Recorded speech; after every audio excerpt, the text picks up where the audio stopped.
कांग्रेस के द्वारा बयान आ रहे हैं कि जदयू के कुछ विधायक हमारे संपर्क में हैं। क्या लगता है आपको? कौन कह रहा है?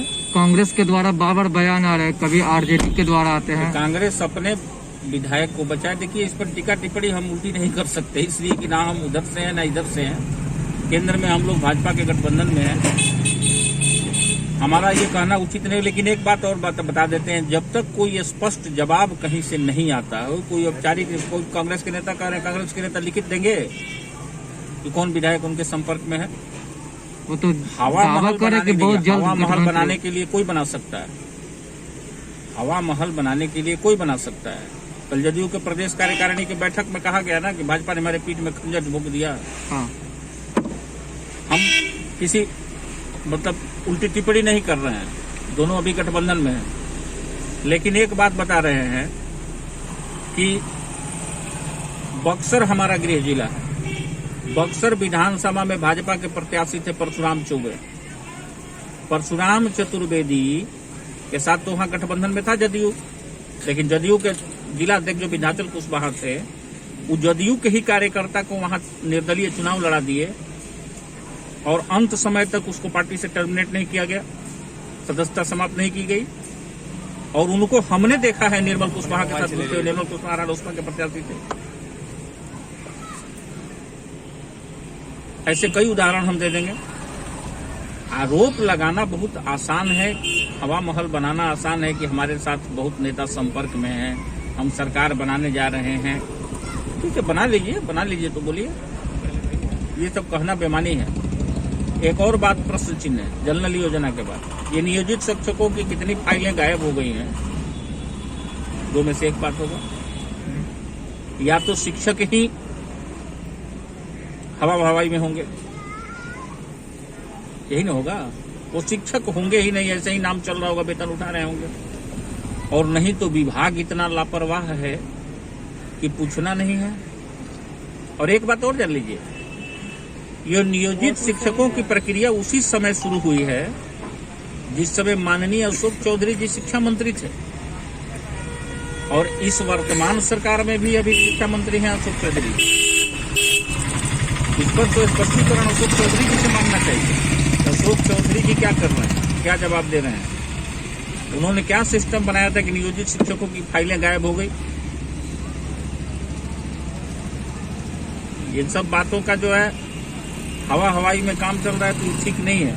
एक बात जान लीजिए, कोई भी दल हो, अगर वास्तव में अपने आप को जनता का हितैषी बताता है और मैंडेट का सदुपयोग करना चाहता है, तो जनता जिस दिन वोट डालने जाती है एक बहुत बड़े विश्वास के साथ जाती है। आप जनता के अनुसार जनता के लिए कार्य करें। बिहार में शराबबंदी है, कहाँ शराबबंदी है? कहाँ शराबबंदी है? शराब बिकिए रहा है, राजस्व का घाटा, बिहार का पैसा दूसरे राज्य में जा करके वहां से नुकसान हो रहा है। बिहार का पैसा दूसरे राज्य में जा रहा है। अगर वो पैसा अगर बचत होता तो बिहार में कम से कम कुछ बेरोजगारों को नौकरी तो मिल जाती ना। आप एक लिमिट के अनुसार, एक नियम तथ्य के अनुसार आप यहाँ पर शराब बिक्री चालू कर दीजिए, और उस राजस्व से जो पैसा आता है उस पैसे बिहार में नौजवानों को नौकरी दीजिए, डेवलपमेंट का काम करिए। ये आवश्यक है। बिहार में 4 गो जिले का कंप्लेन मेरे पास है, मैं नाम रख के बता दूंगा। मैंने आप ही के चैनल के माध्यम से एक अररिया जिले का मामला भी उजागर किया था। सीतामढ़ी में वही है, थाना में कोई व्यक्ति कंप्लेन करने जाता है, उसका FIR का कागज ले लिया जाता है, आवेदन, और कहा जाता है कि ये जांच करेंगे तो इस पर FIR करेंगे, और वो जांच होते रह जाता है। कुछ दिनों में तो FIR का कागज गायब हो जाता है, अगर कमजोर आदमी रहा तो। इस व्यवस्था से पुलिसिया रवैये पर भी सवाल उठता है।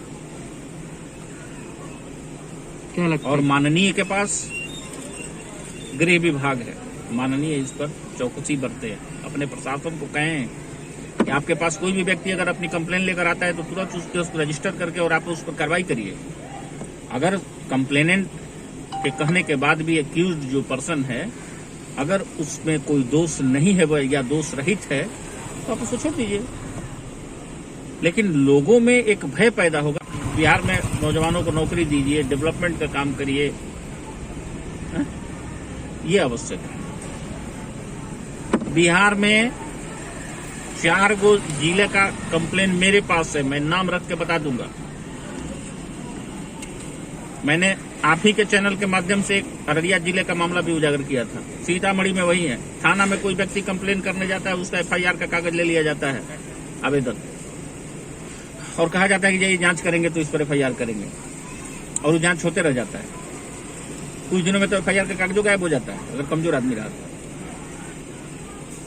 तो। इस व्यवस्था से पुलिसिया रवैये पर भी सवाल उठता है।